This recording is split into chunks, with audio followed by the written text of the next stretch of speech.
sejahtera buat kita semuanya. Yang terhormat Bapak Ibu Guru, Suster, dan teman-teman sekalian. Perkenalkan, nama saya Roy Sinaga, saya dari kelas 91.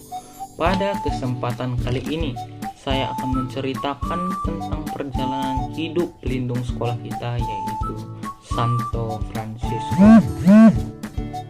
Santo Fransiskus, seorang yang sangat berperan besar dalam penyebaran Injil.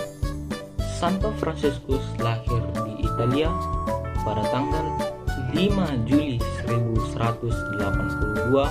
Beliau terlahir dengan nama Giovanni Bernardo. Ayahnya yang bernama Pietro adalah seorang pedagang yang kaya dan ibunya yang bernama Pica. Pada masa mudanya, Fransiskus lebih suka menghamburkan harta ayahnya ketimbang untuk belajar. Pada masa ia beranjak di usia 20 tahun, ia mengikuti sebuah perang. Ia berhasil ditangkap dan disekap selama setahun hingga akhirnya beliau jatuh sakit. Pada masa itulah beliau itu berpikir dan mendekatkan diri kepada Tuhan. Setelah ia dibebaskan, ia mendapatkan sebuah mimpi aneh. Dalam mimpinya itu, ia mendengar suara, "Layanilah majikan, bukannya pelayan." Setelah itu, Fransiskus pergi ke Roma, menukarkan baju dengan orang miskin.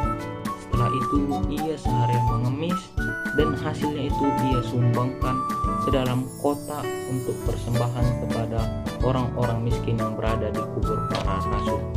Dan ia pulang tanpa ada uang sepeser pun di saku.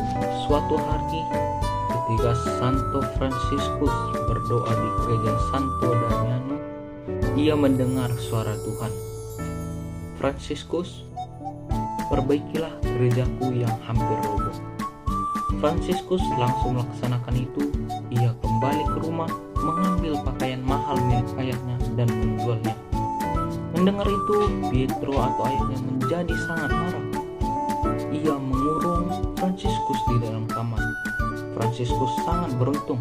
Ia mempunyai ibu yang baik hati sehingga ibunya itu melepaskan dia dari kamarnya. Setelah itu, Fransiskus berhasil melarikan diri dan pergi kepada Uskup Guido. Di sana, Pietro juga menyusulnya. Ia menghampiri Fransiskus dan berkata, "Jikalau engkau tidak mengikuti aku, maka aku tidak akan menganggap engkau anakku kembali. Dan dengan demikian, harta yang kupunya tidak akan kau terima sepeser pun daripadaku." Mendengar itu, Fransiskus malahan menanggalkan baju yang tertanggal di tubuhnya dan memberikannya kepada ayahnya yang bernama Pietro tersebut. Hingga mulai sejak saat itu, ia datang ke rumah sakit, melayani orang sakit, berkhotbah di jalan-jalan, dan menganggap semua yang dia lewati ialah sebagai saudara kandungnya. Hingga pada tahun 1209, ia menerima restu dari Paus untuk mendirikan Ordo Fransiskan yang berdasarkan kepada kesederhanaan dan kemiskinan. Kata Yesus, "Jikalau engkau hendak sempurna, pergilah, juallah segala milikmu dan berikanlah itu kepada orang-orang miskin, maka engkau akan beroleh harta di sana. Kemudian datanglah kemari dan ikutlah aku." Tertera dalam Matius 19 ayat 21. Fransiskus amat kudus. Dia tidak melihat perbedaan di semua ciptaan makhluk Tuhan, karena dia menganggap bahwa semuanya itu ialah karunia dari Allah. Kelembutan jiwanya bahkan membuat binatang-binatang menyayanginya, bahkan hewan buas sekalipun tunduk kepadanya.